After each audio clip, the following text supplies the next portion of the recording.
Sejarah operasi militer di Aceh. Sejak Hasan Tiro mendeklarasikan Gerakan Aceh Merdeka, atau GAM, di Gunung Halimon, PD, pada tanggal 4 Desember 1976, perjuangan bersenjata di Aceh dimulai.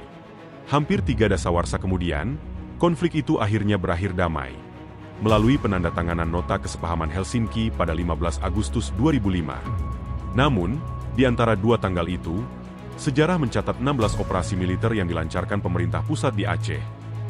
Masing-masing dengan nama yang berbeda, tetapi semua meninggalkan jejak mendalam di bumi Serambi Mekah. Mari kita telusuri satu persatu. Pertama, Operasi Nanggala, dari tahun 1977 hingga 1982. Serangan awal GAM terhadap pekerja mobil oil menarik perhatian pemerintah pusat. Penumpasan pun dilakukan. Hasan di Tiro nyaris terbunuh, dan banyak pemimpin GAM melarikan diri ke luar negeri. Kedua, Operasi Siwah, berlangsung dari 1982 hingga 1989.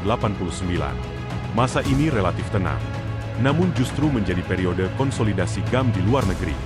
Mereka mempersiapkan rekrutmen dan pelatihan yang kelak melahirkan kebangkitan besar tahun 1989.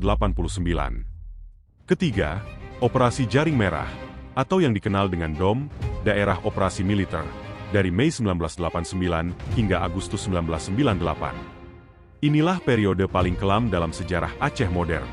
Penindasan, pembakaran desa, penculikan, dan pelanggaran HAM berat terjadi di mana-mana. DOM baru dicabut secara resmi pada 7 Agustus 1998. Keempat, Operasi Wibawa, Januari hingga April 1999. Aceh baru saja keluar dari masa DOM, namun kekerasan belum berakhir. Salah satu peristiwa tragis terjadi pada 9 Januari 1999, tragedi gedung KNPI.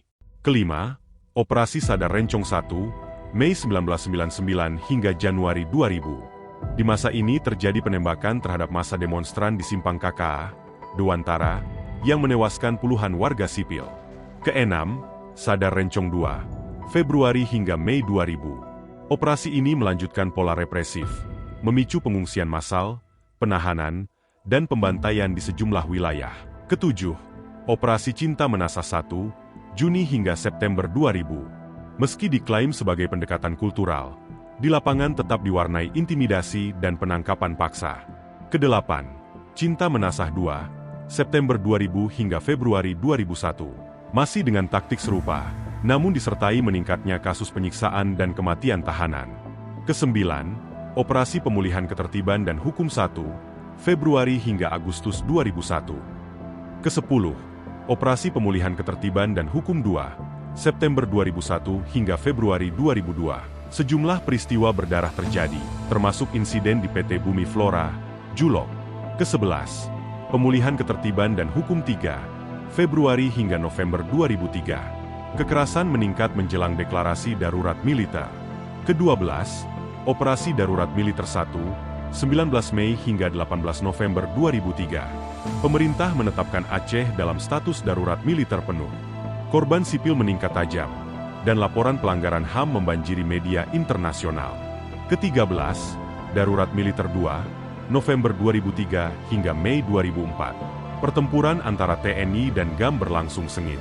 Situasi kemanusiaan memburuk menjelang bencana besar yang akan datang. Ke-14, Darurat Sipil 1, Mei hingga November 2004.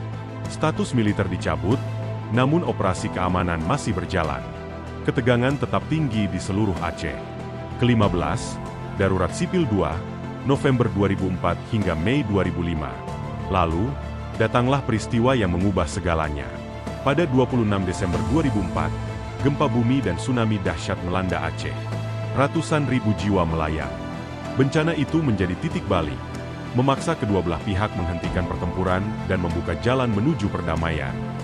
Ke-16, Tertib Sipil, dari 19 Mei hingga 4 Agustus 2005. Inilah masa transisi menuju damai. Puncaknya, 15 Agustus 2005, penandatanganan Nota Kesepahaman Helsinki antara pemerintah Republik Indonesia dan GAM.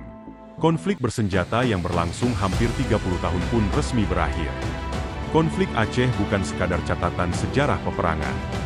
Ia adalah kisah penderitaan, kehilangan, dan akhirnya, rekonsiliasi dan harapan baru bagi rakyat Aceh.